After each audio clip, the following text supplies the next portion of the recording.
أم البنين. نعم. عندما كان الإمام العباس في رحمها نعم. في الأشهر الأخيرة من الحمل، نعم.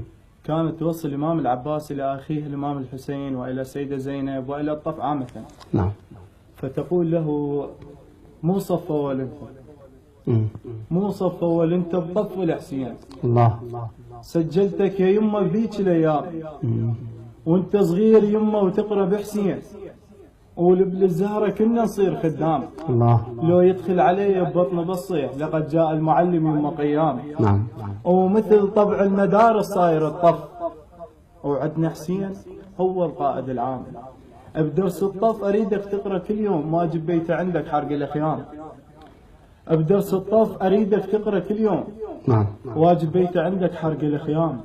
أو راح نطيك بس بواحد عفار بدرس الماي من جيبه ليتام. الله.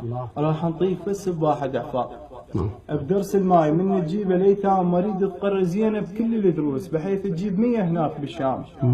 واريد تقرر زينب بكل الدروس بحيث تجيب 100 هناك بالشام.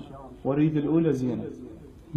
اريد الاولى زينب لازم تصير بقصر يزيد. اريد السكة زلام واريد خيال زينب كل الايتام.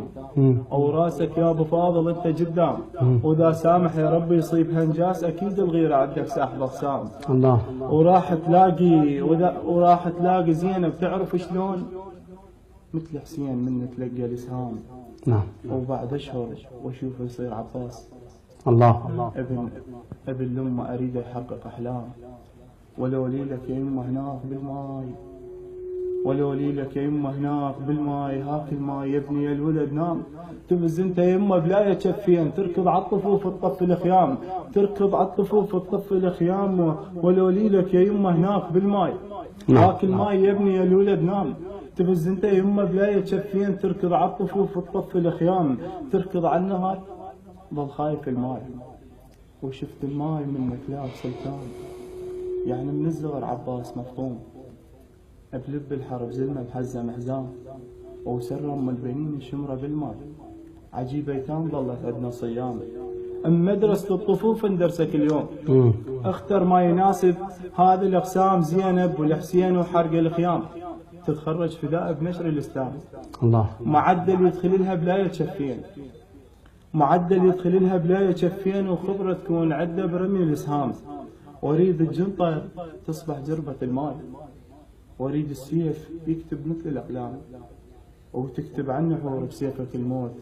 زينب مو اسيرة تروح للشام. الله. احسنت استاذ انور.